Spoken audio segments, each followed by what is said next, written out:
hello. Welcome to Tub Talks with Damon. My very special guest today in the tub is the New York legend, Jackie Dupree. Hey, how y'all doing out there? I'm supposed to look at the camera? Yeah, the cameras. You have lots of followers, people who are looking forward to seeing you. People have never quite seen you in this venue before. Exactly. You've done a lot of interviews and entertainment, but have you ever done anything in a bathtub before? No, well, not on camera. Okay. Good answer. Not on camera. Well, I really appreciate you taking the time to speak you. with me and catch up with me. Yes, you asked me at my party and stuff, you said, but I was like, you know what I thought about it? Yes, I'll go ahead and, do it. So Wonderful, yes, wonderful. I thought it was scheduled for next Sunday, since I just got back from Boston, but when you said this, and I was like, oh, it's this Sunday. Okay, so no, this Sunday. Oh, good. Well, I appreciate you coming to Brooklyn and taking the time.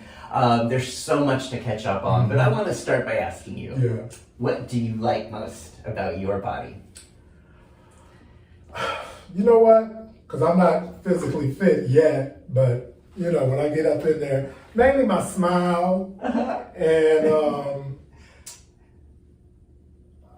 I know my smile, and then, I guess I got, can they see my feet? Oh, yeah. Painted toenails. Let's see, let's get the bubbles up. Yes. I like and I got pretty feet.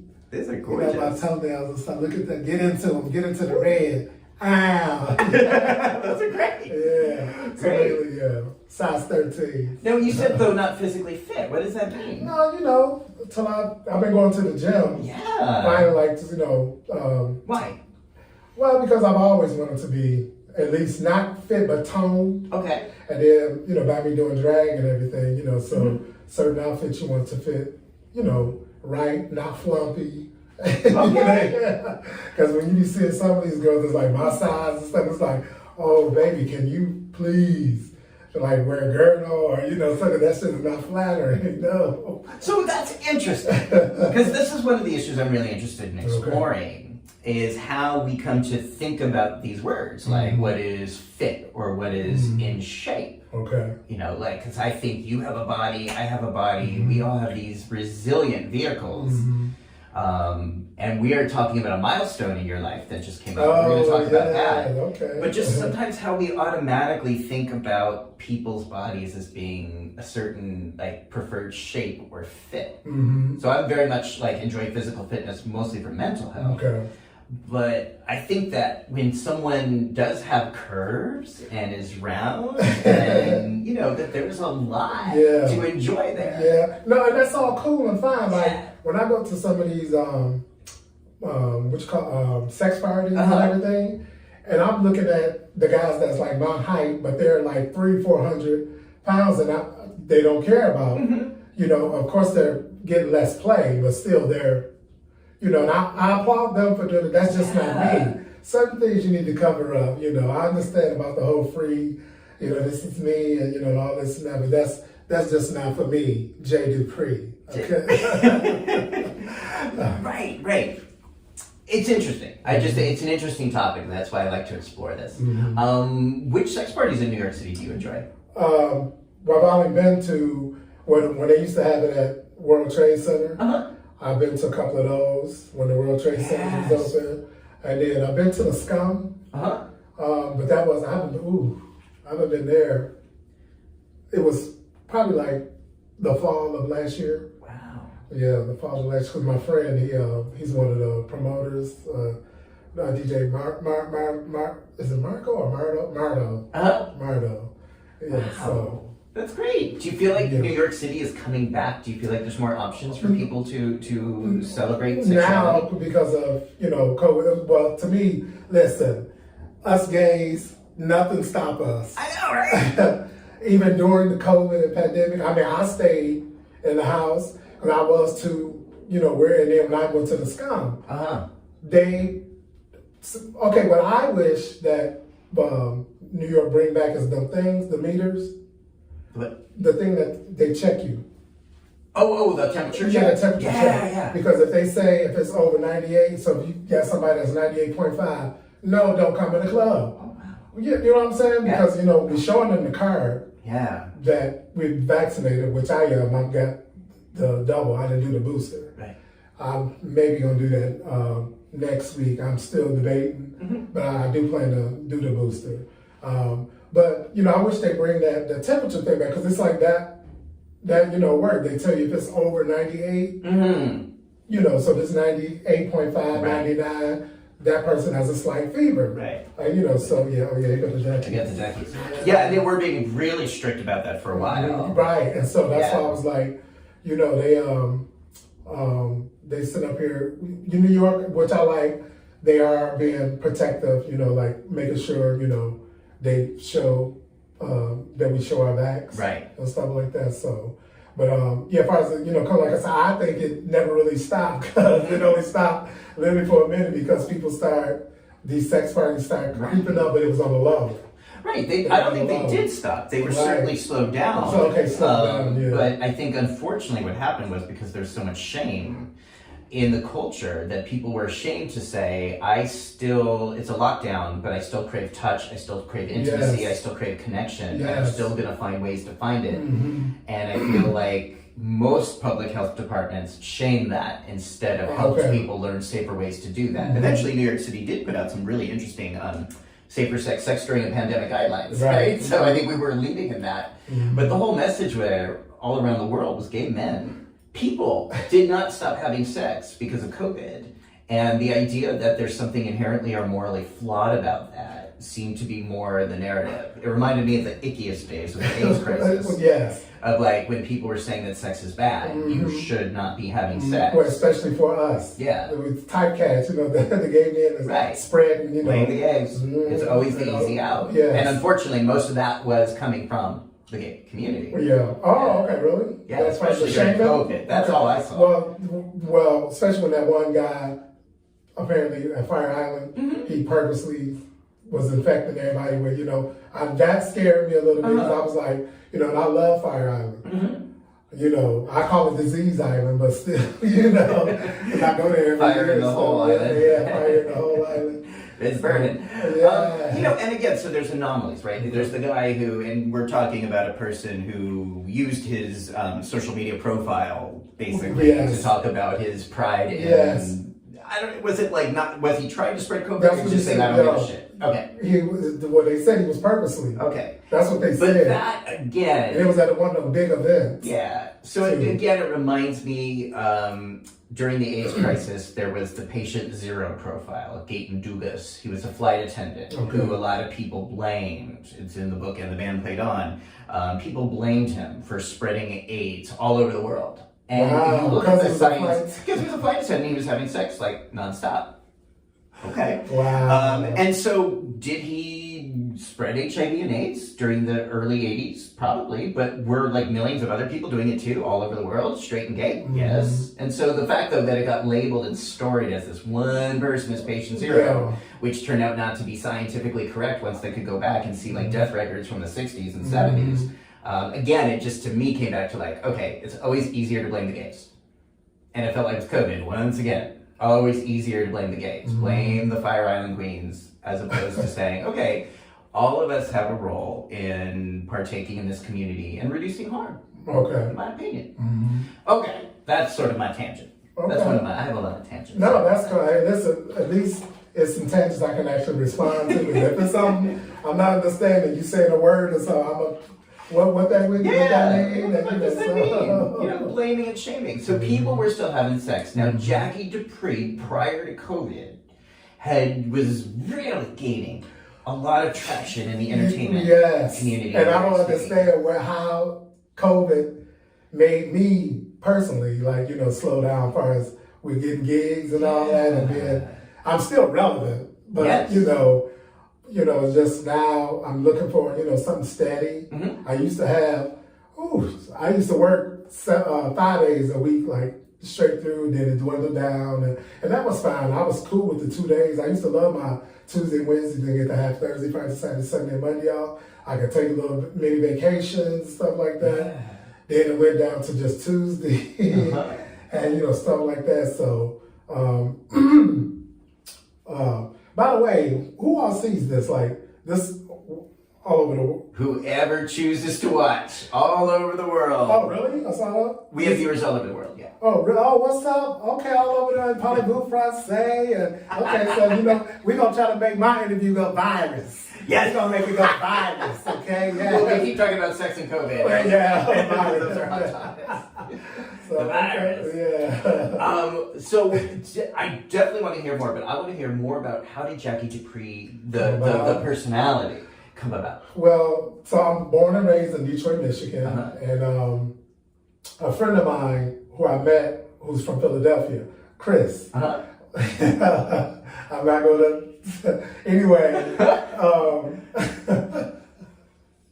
I can talk to you about that after that. Okay, I'm trying to... I can't get it like right now. In Philadelphia? Yes. Okay. Philadelphia first. Okay. So he was in Detroit in '96.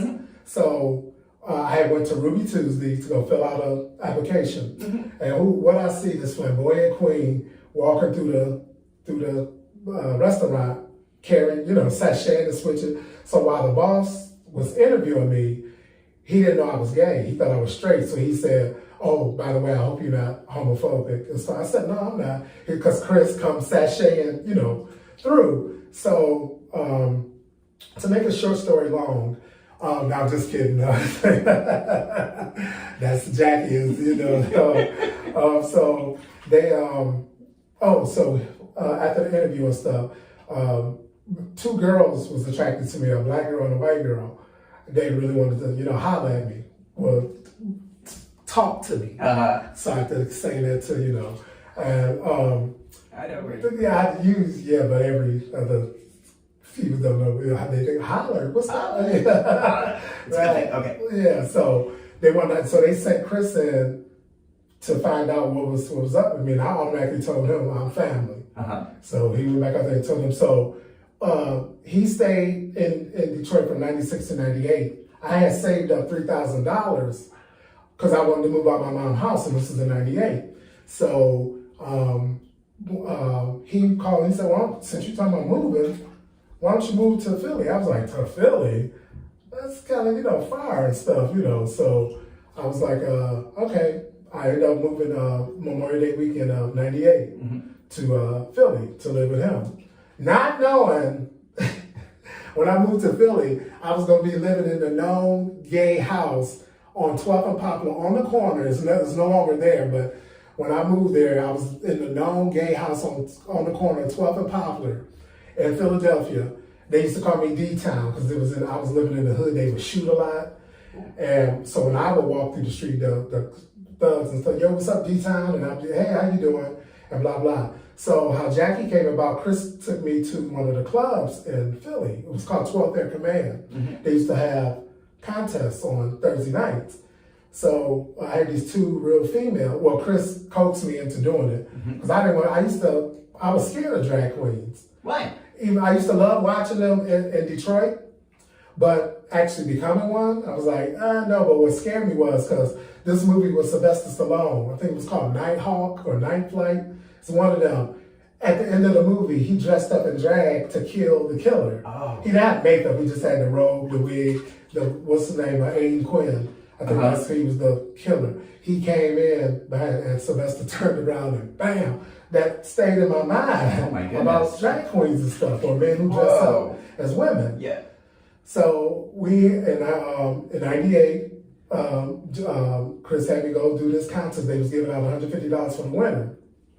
Well, these two real women had dressed me up, and I went there and I sang live.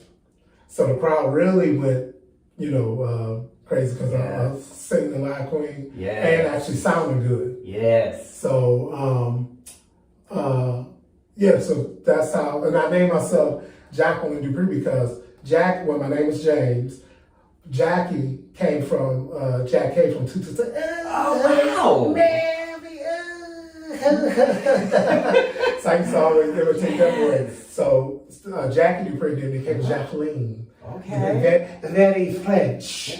Very French. Now, wasn't there a flute player? That's the only white people know that. Okay.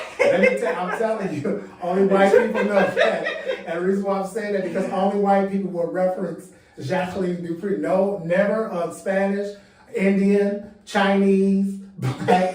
I've been doing drag since '98. Okay. It's always white people said, "Oh, que tu sais jamais yes, and they were saying a famous celloist. Cello, and I would laugh. So, she's a famous celloist. Okay. So I had to look her up because I got tired of hearing Jackie Dupree, and then I sing with you. I was like, well, it's only the white people that and that's cool. I got my white card, so so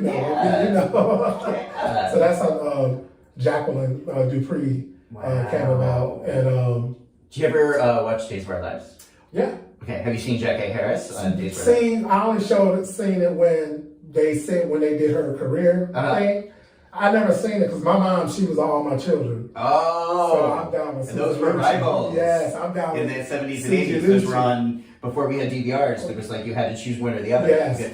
I'm down with Susan Lucci. Okay, but Susan Lucci and All My Children, sadly, it's no longer with us. Yeah, so if you want to check out, Jackie Harris is on Days now. So she's doing like a really great job. Which means? She back in the store? She's a regular character on Days of Our Lives. Oh, really? She back in the store? Okay. Yeah. But she still gets to do her comedy. She's very much herself. Yeah. Similar to the 227. And even Marla Gibbs is on every now and then. Or in the store? On Days of Our Lives. Really? Wow. Yeah. Okay. Yeah. That's what's up. So. Good. Congratulations, Jackie. So one of the things that does make you unique and distinct as a performer is that you do sing. You sing. Like I just saw you a few weeks ago, and you were. Where'd you see me a few weeks ago? At whatchamacallit? Ritz 46. Ritz. Oh, okay. We were like the party where we were all like celebrating you. Okay. And you came in and you just absolutely blessed us with that voice of yours. Thank you. That I think now and 20 years ago when you started was unusual in the drag community. Well, yeah, because they said if I was born earlier, the whole drag thing, like a boudoir, whatever the name of the thing, that's what they used to do, singing drag queens. And then now the queens that sing, it's like, especially when I go to different cities or countries or something, when they found out they had a singing queen on the roster, oh yeah, I sing to they sing, I'm like, oh, okay, good. And then they go out there and they sing in their man voice, not even trying to sound feminine as possible. And I'm like, okay, I don't know why you wanted to change your whole, thing, because you got a, singing person, hearing stuff. So do you know what I'm saying? So, but that's all I I'm not lip syncing because I did a lip sync, song at my party and stuff. But by the way, he's referencing to my birthday just passed, January 9th. Yeah. And I just turned 50 years old. And I'm happy to be part of the 50s club. So yes. So, yes. Yeah. Which I want to ask you about. Okay. Before I do, did anyone take you under their wing and mentor you or help you with develop Jackie? So my drag mother, who's from Philadelphia, her name is Andrea Lamore. Hi, mommy. How you doing? And she took me under her wing because she also sang like she the one that took me to get me a gig in Turkey and Bermuda. Wow. So this was after 9/11. So we went. I think it was 2003. Yeah, around 2003, 2002, 2003. I went to Turkey, Boar's Head, and I probably didn't even get that. Boar's Head is the name of the company, Turkey, Boar's Head Turkey. I got it. That took a minute. I just got that. I went to the country of Turkey, Hill. Yeah. And so I was in Istanbul. And Istanbul. Yeah. I'll keep that. Yeah. I was in Istanbul. They loved me over there. I was over there for a month and a half. He tried to keep me for 6 more months because he had told me if anybody approached me, I couldn't sing so Southern Turkey's supposed to be more rich than where I was at. And apparently where I was at, remember when they had the bombings in Turkey? Yeah. They had them 2 weeks in a row. Yeah. Well, I was at the Q Jazz Palace, so it was around the corner from where they bombed at. So thank goodness it wasn't no threes. Because I was praying every day and everybody was laughing at me when I got off the plane. I literally kissed the ground. Oh, we got back to JFK. I kissed the ground because I was glad to be back on American soil. But, they ate me up over there. Oh, because it was me. It was supposed to be, they wanted a gay guy, a drag queen, and a lesbian. Well, when my drag mother sent me as the gay guy, they sent the drag picture. They automatically faxed her back within a minute. Well, who was the drag queen? And she texted, that's the guy, that's the gay guy. Oh, no, for real? And they was looking at the difference. So the girl, the lesbian that we were going to use, she was Greek. Mm-hmm. Greece and Turkey don't. Yes. So she dropped out when she found out that's what it was. So we used this straight girl. And I just found out in December that the girl I was with, she passed away 2 years ago. And I'm really shocked. She was real religious. Real religious. So that was a shocking to me when I found out at Chris's birthday party. Mm-hmm. My friend Chris from Philly, I was at his birthday. And we all knew each other from their church and stuff. Okay. So when I saw her friend, and she was like, no, Cherie died and stuff, like, oh my God, really? I just miss holier than thou, and so when she's gone to glory, rest in peace, Cherie and stuff. But yeah, so that's how Jackie Dupree, came about. And actually, everybody keeps saying what I stopped. No, drag, I love drag. It's what's gotten me where I'm, what I'm doing, and How has drag helped you get through, especially during these? I used to work. Times? I used to work 7 days a week and do drag back in the day. Uh-huh. So it was 2 stints where I did work 7 days a week and did drag 7 days a night. What?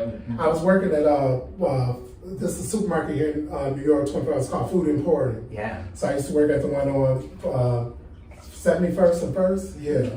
And so one day, 1 week, because I would always have to be to work at 6 o'clock in the morning. So they would always say when I come, oh, you must have had a show. When I did the week, because I would sleep in the corner, because the shows was back then was 2, 3 o'clock, and I would leave, at least have an hour to go and crash my head and stuff like that at the 24-hour place. Yeah. So, you were working a regular job at Food Emporium, yes, and then doing regular gigs 7 nights a week as Jackie Dupree. Yeah, I did it twice, like two stints. 1 week I did, work and so that one I was like, okay. But when I did it the second stint, I said something got to give. How were you able to do that? Well, I was younger then too, so wow. And I was younger then, so I was like, one of these got to give. So I was like, which one is making me the more money? And of course, the drag was. Okay. So when you say money, do you mean you were getting money from the venue or from the tips? Both. Okay. Mm-hmm, for both. So really, and I think people need to be reminded that so many of our entertainers, first of all, are sacrificing so much to entertain us, and so much rely on our tips to survive, or to make that choice, because eventually you probably would have had to choose between like Food Emporium or Jackie. Right. And fortunately, you were able to go the path of Jackie and doing something, embracing someone you love. Yeah. Wow. So I want to say that because I really want people to hear that and understand that. This is your livelihood. Yeah. I think sometimes people just think, oh, drag queens. Right. You are providing such a valuable, wonderful service. So then, okay, so how did you? Well, you do. So how did you then make the move from Philadelphia to New York? So when I had, and then mind you too, the first week when I moved to Philly, they went on a strike. Buses and SEPTA went on a strike. Oh. So thank goodness I had found a job that was like, I guess, a mile and a half away from the house or whatever. It's called Wawa's. And I walked there. And so then when the trains finally got back up and running, Kristen said, you want to go to New York because it's only an hour and a half on the train. I said, okay, yeah, let me go. And then when I went there, I had got a job at Madison Square Garden. They were doing a haunted house and it was called Madison Scare Garden. Okay. So when I went there, that was so I moved to Philly that Memorial Day, May of '98. And then October of '98 is when I went to start working at Madison Square Garden. Okay. And then I met a guy who had a room, because I wanted to move out the ghetto, because the second day that I moved in, thank goodness I didn't have no, well, I don't care who, this is my story. When I moved into my friend's house, the second day, they broke into my room. The $3,000 I told you I had, thank goodness I didn't put that in my jar. They stole my coin jar, which only had like a few dollars in it. Then they stole the gifts that people gave me. So I was sleeping on a cardboard. So they didn't think to look under because it was a cardboard. And I automatically went the third day to go put my money in the bank. And then that stadium, I said, I got to get out of here. This is, too ghetto, for me. It was literally the ghetto. But then when that happened, I remember my friend, he was just laughing at the whole situation like it was funny. I'm like, come on, I moved from the, Midwest to come, because you asked me to come and you laughing at this? Yeah. So, we still friends. Of course, that's one of my best friends. I love you, Christopher Mary, from Philadelphia, but I had to tell her, story and stuff. Yeah. So. Are you comfortable right now? Yeah. Okay. So then... Okay. Are you comfortable? Oh, I'm great. I'm great. Okay. No, I'm loving this. Okay. So, fast forward a little bit. You come to New York, 9/11 happens, you keep persisting, and then... You okay? No, don't look down. Okay. Okay. Okay. Adjusting. We're just adjusting. We adjust in the bathtub. Yes. So what happened when... You see what happened? Okay. Yeah. So then COVID. So the momentum was going, the work was happening, the tips were coming in, and then COVID hit. Tell me what happened then for you. To your career, to your livelihood, to your tips. Well, when the bars had so-called stop, performers performing, and then all of a sudden I'm seeing pop up. Well, okay, I didn't like doing the virtual thing. I did it twice, once for Joe Mo's birthday, and then we did another one. That wasn't my thing because, the whole Facebook thing restricting you from, you got about the copyrights and all that. So, that's why I'm like,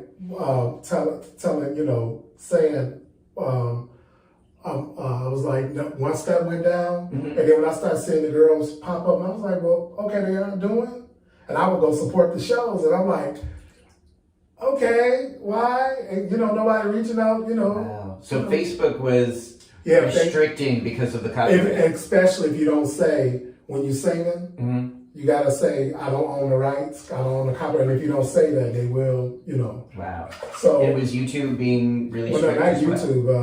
I don't know, but was it on YouTube? Well, it was Facebook. It was Facebook Live. Okay. I don't know about YouTube.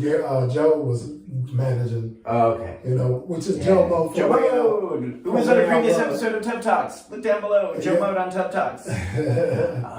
Okay, so how did you make it through? How did you get through these? Oh, the unemployment. The unemployment. Yeah. The Biden, it was Trump then. But the unemployment, that helped me out, a lot. And then I started doing little private gigs and stuff like that. So you mentioned the pop-ups, or sort of the underground clubs or underground events that were happening during the lockdown, which I'm familiar with. Like, it sounds like you were getting a few in-person gigs and able to perform here and there. And I used to have to wear the mask and see, I mean, singing live. That was so uncomfortable. I have to lift it up, and I was so glad they finally took down the barricades. And because as a singer, when I want to be able to, and say I'm a personable drag queen. I did not like standing up on the stage all the time. I like to come, as you know, I like to come and interact with the crowd and feeling touchy, and I'm very appreciative, when y'all, tip me, well, and, stuff like that. So, I don't just stand up there performing and then, expect you to come. No, I appreciate, y'all hard-earned work and, COVID money. Stuff like that. So. And then, so we were starting New York nightlife was starting to come back, and then Omicron hit. What was that, or was that? Well, that wasn't really as effective as COVID. That we just know about it, but and because like I said, when you go to the clubs now, still all they do is just check the card and But so that didn't drastically curtail nightlife. Oh, good. Not in the gate, no. Okay. Well, first, what I haven't seen, what I've seen, it's the party's still been popping, and people, more and more people, So you're getting more and more people at your events now throughout the holidays, New Year. Well, whenever, I do something, I'm happy to, but I just want my this 22 is what I'm gonna do. That's why, the 22 is what I'm gonna do. So I'm hopefully, gonna have some. Steady gigs and got some good, some couple of stuff lined up for the summer already. Yeah. So I just need to put them in writing, and but in the interim, I want stuff, to be okay for Jack and stuff, because I got bills to pay, bills to pay.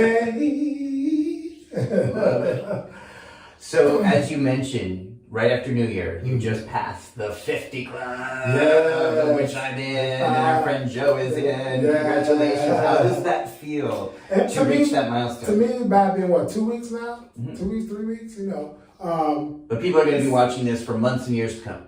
What? So it just happened, but... No, I'm recently passed 50. Yeah, so I feel great. To me, it's like it's the new 25. Because people still complimentationate me on my, youthfulness. They when I tell them I'm 50, no, they still think I'm in my 30s. And I appreciate that. So y'all got a good eye. The one that actually say, they think I'm still in my 30s and stuff. I appreciate that. So, because I don't drink or smoke. Okay. So, and good idea. I don't bash, I hate the game because I love smokers. So smokers and drug users and stuff. So I don't hate on that. I love, But part of maintaining your energy in your body and your instrument has been not to smoke. Because I actually take this serious. This is what's keeping me not alive, but my survival. So I try to watch what I do and who I do. So they ain't wearing me down and stuff like that. So. Wow. Okay. Is this anything what you thought 50 would feel like? When you moved to Philadelphia, and I was able to say, so what do you think it's going to be like when you're 50? Is this anything like it? Well, first, when I still be on the East Coast. Yeah, or did you think you were going to feel so good, feel so full of energy and creativity and vitality in your 50s?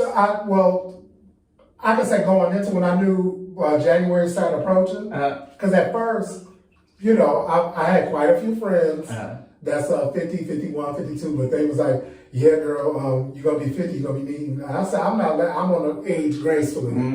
So I know I'm missing side teeth. I'm not ashamed of that. I am going to get them filled in. I miss my 2 side teeth.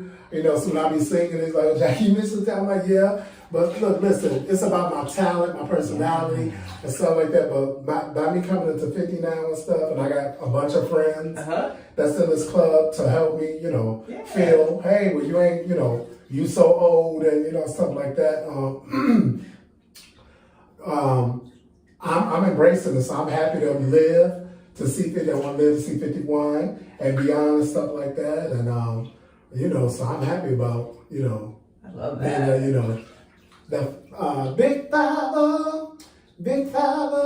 50 years, 50 years. I love that. And also because when we were growing up, we didn't have a lot of access to seeing proud and vital gay men in their 50s. No. So many of them. And there's a lot of the older ones that look physically fit, and that, I'm like, damn, you better represent. Yep. You know what I'm saying? It ain't all about y'all 25 and 30 and 40 something year old now, but the ones in their 50, I've seen something like, yeah, you better do it and represent. So you better do it and represent. So, but I think we are representing in a way that hasn't really been done before. In saying that when we turn 50, it's not like the end of life. It's for many of us, it's the very beginning of some really exciting stuff. Exactly. That's partly why I started this Tub Talk interviews. Shortly after I turned 50, it was like when I started doing these bathtub interviews. Yeah, I just wish I was a little bit more financially stable, financially stabilitationated right now. While I'm turn 50 and stuff. But like I said, I know a couple of people that's at the breaking point. They're like, oh, what am I going to do? And I'm this age now and blah blah. And I'm like, no, see, get away from me. I don't need that type of energy. Don't bring that type of energy towards me and stuff. I'm all about positivity and just goodness and giving out good vibes and stuff like that. So and which I think again is expressed so much in your work. And when people come to see you, which I hope they do, as more and more people are traveling again, as more and more opportunities are to socialize out there. Yeah, do this look like soft porn, y'all? Because Make it look like I just split it up. Some music. I'm also going to adjust my knee. So. Oh yeah, because you got to. Okay. You But good? as more and more people. You good? Yeah, I'm good. As more and more people are able to come see you and do live performances. I feel like a kid with the rub-a-dub-dub. Yeah, rub-a-dub-dub. No problem around here. No, But they get that. They get that vitality. They get that generosity. Yeah. And one of the things I do value, which you mentioned, but I just want to emphasize, is that when people come to see you, they not only get to see a drag queen entertainer, they get an immersive event, someone who's singing her heart out, and you engage your audience. Yes, because I love y'all. Y'all engage us. When y'all bring, okay. Word to the drag queens if you're watching this, and especially if you're a host, an MC, don't just stand up there, stand in one spot, ridiculing, because that's why a lot of, now I see why a lot of drag queens have problems dating. Like me, I look like a bouncer or something, I'm James now. That's my boy name and stuff, James. But when I don't, Jackie is my work. Yeah. A lot of the drag queens, when they out of drag, they still their drag persona, and that's a turn on to a lot of gays. And I be looking at the girls like, because a lot of them complain they don't have, lovers or dates or anything, and I'm saying to myself, okay, well, it's because why you sitting up there with that, as your persona. And by the way, y'all, when I watch these, I can't believe my big ass and hell is actually in the same, tub. It's a small tub, but it's cool. We making it work. We're making it work. I'm Bulgarian. 10. Y'all young kids probably don't know what that is, but Okay. Yes. So that you have the drag, but even your drag person, even Jackie, is kind. Yes, she has some fun with the audience, but never in a way that I've seen.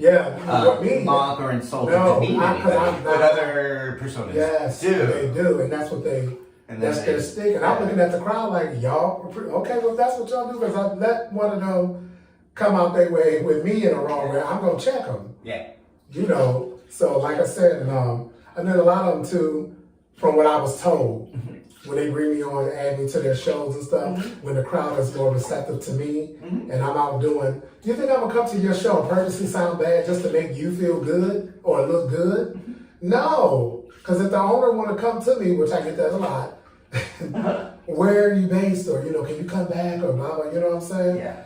Because I definitely don't go and try to take no girl's job or whatever, because I believe in karma. Yeah. Karma is a bitch. So, if I did that to them and they come back double worse than, to me and stuff like that. So, but, yeah. So your decency, your kindness, your sense of play, your sense of fun, that also comes through in your performance. Yeah. And I feel like the whole audience gets involved, gets to feel that. And when people see you perform, they're getting that moment of inclusion. And I think if there's ever a time in our history with all these lockdowns and all this isolation, people appreciate that feeling of being included in a room, in an audience, and walking away from that saying, yes, we just all did this. We all just had this experience together.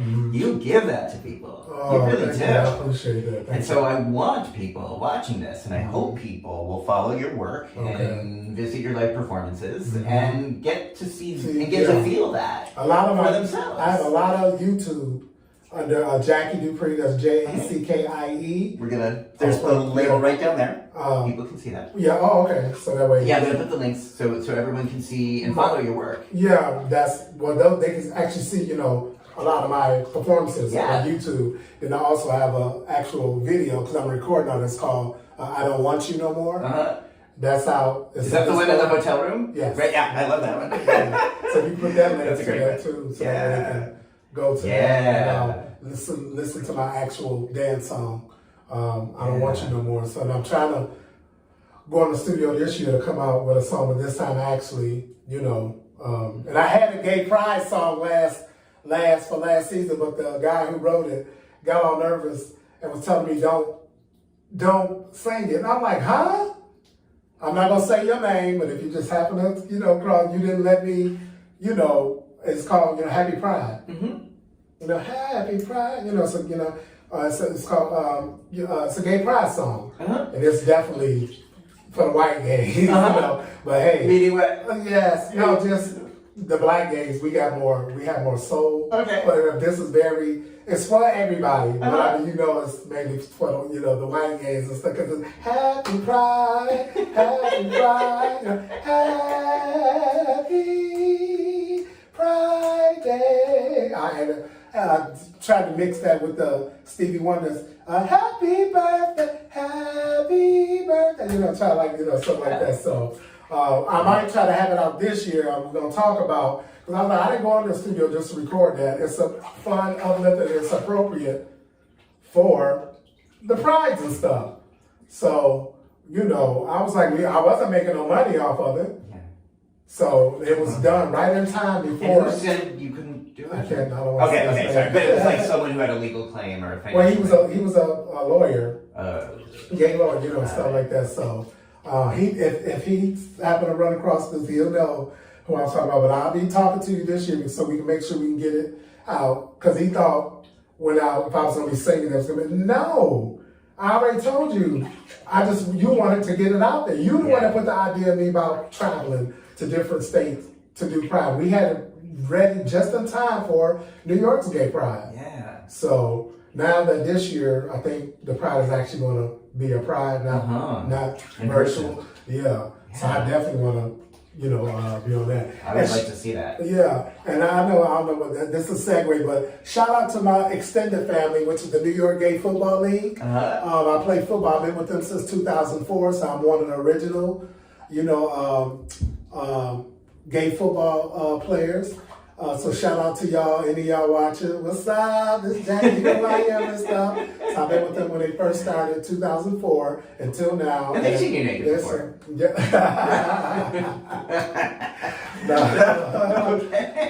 so shout out to my football family. Is there plans to do in-person games again? Yeah, like we do the fall and the spring. So my team, I just won my 4th trophy. Wow. Everybody thinks since I've been with them for 2004, and my team, I've been on a lot of winning teams. I've only been on 4 winning teams. So I just won my 4th. Everybody think I got like 12, 13 trophies. I said, no, I just won my 4th one, so I was happy. And I said, well, that was good. Right before my 50th, because it was in October. And that we won it and stuff. So, or November, because it was 2 weeks before Thanksgiving. So we always do the spring and the fall. So it's the New York Gay Football League, and I'm one of the originals. So, and how, I don't know if you want to hear how they... Sure. Okay, I know you're on the time limit, so... It's the internet. Okay. How I got on the New York Gay Football League, I had been seeing posters back in 2004 saying New York Gay Football League, and I laughed at the part. I'm like, that's going to be for pansies. They're going to be getting hurt. So one of the guys who orchestrated it, my good friend Tim Hughes and Sid Ziegler. Sid Ziegler is a famous gay writer in the entertainment world as far as for the gay news and stuff. He lives in West Hollywood. How y'all doing? That's one of my brothers. So Sid Ziegler and Tim Hughes. But Tim Hughes was the one that actually came to Barracuda and saw me. He was just at the drag show. So when he came and approached me, well, he tipped me $20 first. Ooh, so thank you. for my performance. Yeah. So he waited on me, and I was like, oh my goodness, who is this short white tranny chaser? Because that's a lot of white guys with other big black girls. But, so he thought I was a transsexual, and so I had to go up to him. We talked for a second. He asked me would I be interested in playing. I was like, nah, I saw the things and stuff. So I said, well, I have to go change the stuff. So he's like, okay. So when I came back, like James, I said, okay, you're still here. He said, oh, I'm waiting for somebody. And I said, yeah, it's me. He said, no, I'm waiting for one of the entertainers. I said, yeah, it was me, Jackie, the one that sent you tipped me $20. No shit. Then he grabbed my hands and looked at he said, oh, fuck, please. You have to play, come on, please, at this flag football. I was like, okay, let me go and try it out. Well, the first season, we had 2 people break their ribs, and this is flag football. The ambulance had to come on the field again. I was like, damn, they play like that? So ever since the first season, mind you, it's been 19 years now, So what I do, I don't, because I was playing everything. Now I just strictly center. And I don't get tackled that much because when I told them I do drag professionally, I got Tina Turner legs. And you know, I shave them, so when I wear my short skirts, that's why you don't see no bruises and nothing like that. So all these years, yeah, they respected that. I don't wear stockings. So whenever I wear a short skirt or anything, I shave my legs. And they be listening, they look like Tina Turner legs and stuff like that. So, and they respected that. So I've been centering all this time and stuff. So that's what I said. I call them out. And everywhere I go, I get people signing up all over the years. I want my props.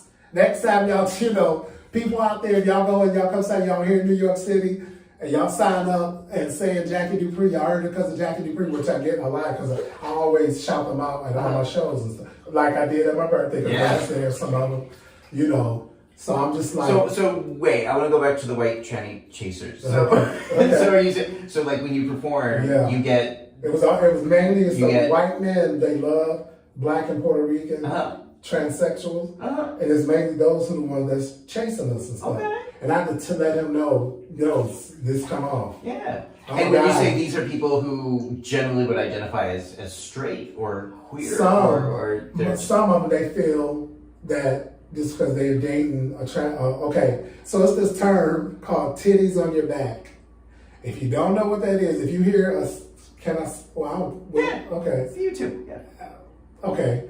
So to all you straight women out there, if you hear your boyfriend, your man or whatever, saying that they like titties on their back, what that means is it's a titty girl. One of these guys that's out there, when they got titties, they still haven't got the cut. But they're, trannies. Well, I'm not supposed to say that word now, tranny. Anyway, they're ladies of a different gender or whatever, and now I would say or whatever. So, yeah, and what it is you can picture them pounding that man in the back, and their boobs is hanging, so that's why we call them titties on the back. So if you hear any so-called straight man say, I love titties on my back, and you would look at them like, what you know about that? Oh, so let me find out, you bisexual or you straight up, getting on the down low and ain't letting me know. I know what that term means.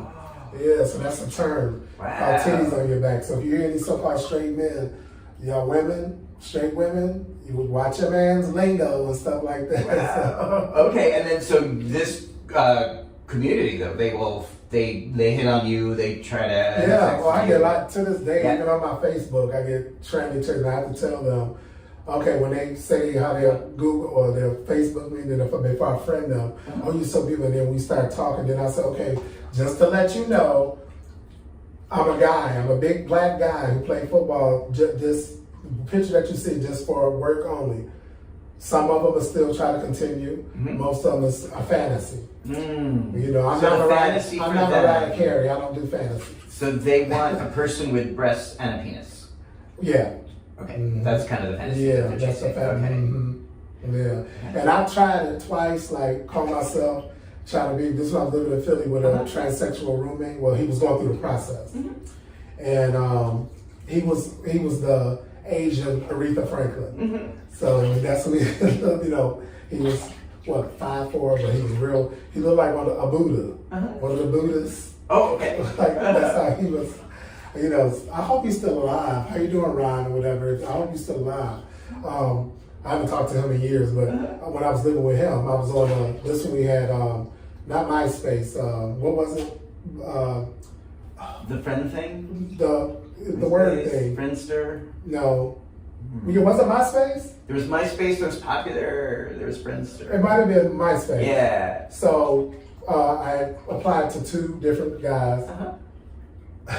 Both of them wanted that one. The one I was able to, I just slid right in, stuff like that. But the first one, he was bisexual.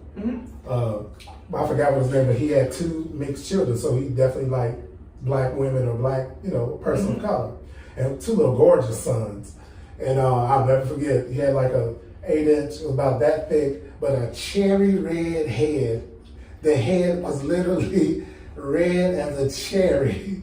And so we started foreplay and stuff. Redhead of his dick. Of his penis. Okay. Of his penis. Of his penis. Okay. Yes, of his penis. And wow. he wanted me to, you know, top him. Mm-hmm. And so this finger right here, I'm not giving y'all the finger. I'm saying this finger right here is mostly what I like to, you know, in a tube, you know, when I'm going into a hole. So I was doing this. He kept jumping. And so, and I'm saying to myself, I said, but you want me to, you know, top you. And I'm not a small guy. I'm not too big. I'm not too small. I'm just right. So then when I tried to stick the second finger, I was like, babe. She's like, no, but please, I want to try. So I tried, and I automatically got limb. Tried again, and I automatically got limb. That was his desire, you know, to get penetrated. Right. You know, he wanted somebody to come knock on, you know, his back door and stuff, you know. And so he was using you as to experiment with getting fucked. Okay. Well, yes, I guess, but that was his thing. Okay. He loved. That was, I guess, one of his, you know, fetishes he wanted to, you know, do and stuff. So, yeah. How does it feel for you? Well, that's why I try not to knock people's game and stuff. So I tried it twice. It wasn't good, you know, for me because I had to dress up, waste makeup, just to, you know, appease these two guys. So that's what they're. Okay, so they want you to top them while you're in drag injection. Well, they thought I was a tranny because my titties. They thought my titties were real. Wow. Yeah. So I tried it. You know, I try not to knock nothing. Yeah. But I haven't tried and stuff, so, you know. Yeah. Sexual desire is so complex. I don't think anyone fully understands how and why even ask why. But it's just interesting that there is so much complexity and diversity in terms of what turns people on and what they get knocked on their butt door. What gets them going, what doesn't. It's just it's fascinating. That's never ending fascinating. Okay, we are running out of time. We are running out of bubbles. Let me ask you. Okay. We're running out of bubbles. We're running out of bubbles. We're running out of time. But there's so many things happening in the world. We've been through a few globally on so difficult years. What continues to keep you going or inspired or hopeful about the future? I try, especially now, I'm trying to ignore all this ignorance, you know, especially with the whole, what is it, CRT thing?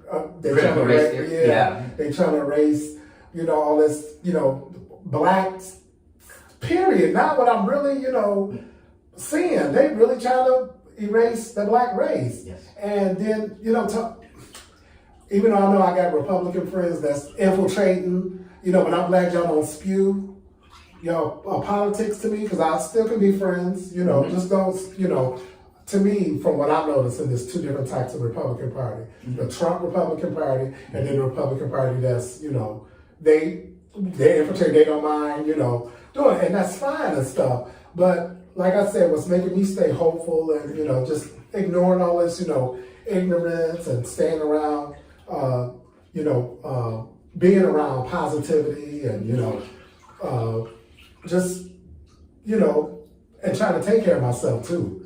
Take care of myself, you know, so, yeah. So when you see people on the news trying to get rid of what they're calling critical race theory, which is simply black history, and actually it's not even black history, it's history. Thank you. It is just how this country has come to be who we are. Right. When you see people trying to diminish or gaslight from that, your sense of perseverance and hope comes from having community, friends, entertaining. And then one thing too, especially in the gay community. Okay, gay Republicans, why are y'all letting them do this, you know? Because they want to get rid of the gays. Yeah. So if you're a Republican, you know, and I'm, my friends will laugh because I call our party the Democratic Party the Democrats. We the Democrats, and then the Republicans are the Republicans. The Republicans. So, you know, if I see that spreading around, I want my cut. Okay, y'all heard it here first, Jackie Dupree. The Democrats and then the Republicans. The Republicans. Yeah. Okay. So, but you know, but yeah, and that's and then one thing. What really, and I don't really get into politics, but what really affected me when that boy Kyle. Written the little boy, when they at one of the awards that they gave in Florida, whatever, public party, when he walked across that damn stage, waved, and they sat up there, applauded and lauded him like he was God or something, because he killed. So, are you fucking that really affected, and I don't get into politics, but when I saw that affected me, my heart was beating fast. I was like, America, are we really this is what we really coming to? Yeah. Some stupid shit like that. That really affected me. So that's why I say, and that day when the insurrection, I did not want to talk to not one white friend of mine. I didn't. I just felt I had so much rage and anger at all white people. Just only on that day. Yeah. Only on that day, because I got too many friends. I got associates, and then I actually got friends. Actually, I got more white friends than I do blacks. Yeah. And I'm kind of glad of that. And I'm thankful, Chris, for having me move to the East Coast, because back in Detroit, and before we go, when I definitely didn't like white gays. And I know it's a stupid theory. That's just me. This just was me. But I always thought white gays were AIDS carrier. See, back in Detroit, AIDS was, so, and I was like, well, if you go with a white gay, you gonna automatically catch AIDS. That's what I thought then. That you could or could not? Could. Yeah. Could. But I used to just think that all white gays in Detroit. Thank goodness my friend had me come, because that's all Chris likes is white men. And he opened my mind. So when I got to Philly, and then New York, and DC, and all this, and over the years, I got more comfortable. And then now I can't get enough of y'all, especially sexually. So I'm keeping it around me. I date and look at and check out everybody, but it's something about the white gays. For one thing, y'all know what the fuck y'all want. If y'all see something I'm keeping it real. If y'all see something y'all like, y'all come up and actually talk. We as blacks and Hispanics, we let us stand up against the wall, just look at each other like, who gonna make the first move?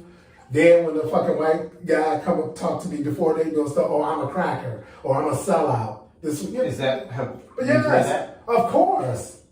Especially if it's in a black surrounding, and then you got the whites that admire and love us and stuff, and then we ain't feeling them, and especially DC Black Pride. With this one guy, I was standing up there, he looked at me, I said, okay, this white guy just came straight up and gave the conversation. I liked the conversation we was having. Yeah. When I left, he gonna tap his boy. You see that fucking shit? This pisses me off. This is Black Pride and stuff. He went off with that. He's a cracker, and I just shook my head and kept walking. And that cracker was good as hell that night too. That was some tasty saltine cracker. Yeah, saltine cracker. So But someone was trying to diminish you for enjoying, for responding. Listen, I don't even give a F about that. I like who I like. Yeah. Just like if you fat. And I felt bad for this fat guy at Industry Thursday night. It was this group of hot white guys. It was probably like 10 of them, no lie. He kept going over there trying to holler at them. They kept rejecting him. So he met me in the bathroom, just literally pulled his dick out. And then asked, he said, are you straight? I was like, yeah. He was like, oh, okay. Well, I'm gonna wait for you. I said, I gotta pee right now. So I closed the door. He actually was waiting right there. He thought I was one of the bouncers. So he pulled his dick out. I was like, yo, that's not me. And then one of the white guys who he was trying to talk to, they were standing, looking, washing his hands, smiling, like smirking, like, oh, he's trying to, I said, I saw him talking to you. You was real nice about it. But he literally was going through the whole club. So he approached one of the bouncers. That Jamaican bouncer went off on him. He wanted to fight him, but they put him out instead. And I felt bad for him, because he said, he told the white guy that was rejecting him, the white guy had told me what he had said, that he had got kicked out of Crunch Gym and Equinox because he was in the sauna, sucking it. Clearly he wasn't going there to work out. Okay. So he was trying to get his good. I felt bad, but no, if you're a big guy, whatever, if I'm feeling you got good conversation and stuff like that. I'm a Capricorn. So shout out to all the Capricorns around the world. Hey, Happy New Year to y'all. And yes. And also, you can cash at me. No, let me stop. But if you're on there, I'm cash at $ Jackie J Cole. That's JACKIEJCOLE, all small letters. But you gotta put the $. So on Cash App. I don't have Venmo or nothing. So if you like this interview and you like what I was saying, it was like, you funny. Let me give you $1. Cash App. $, Okay. you'll put it down. Yeah, we'll put a Okay, link. good. And if perhaps you've seen Jackie in the past and maybe did not get a chance or did not have cash on you, this is the Venmo. You know, we're in the cash, we're in the virtual world now. So even people who have enjoyed your work in the past can tip you. Exactly. Jackie, I love hearing your thoughts, your feelings, your experiences, your ideas. Thank you for sharing these with me. You really made me feel at ease about, doing something like this, because this was, I had to really contemplate about coming over here to do this. But once he got here, embraced it with a big hug and asked me did I want a glass of water. I took the nice purification-fied water that he gave me. And I drank it. I hope there wasn't nothing in it to calm me down. That's how you make That's the bubbles. Yeah, the bubbles. The hot water, the bubbles. Okay, that's what they do. Yeah, so, the water is just water. Yeah, so. Well, this was fun, interesting. Yeah. Thank you. I know this was a little outside your comfort zone, but you took a risk, you pushed yourself, you let yourself have this experience, and I really appreciate that. And all of the views you've shared with me. Thank you, everybody. Thank you for watching Tub Talks. Follow Jackie down at the links below. Again, if you've ever seen Jackie in person or want to support her work now, you can do the Cash App, linked right below.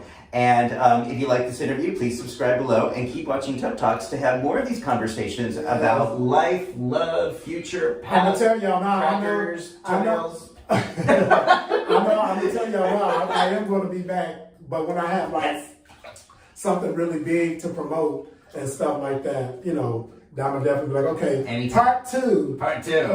All right, everybody, thank you for watching. Good night. Goodbye.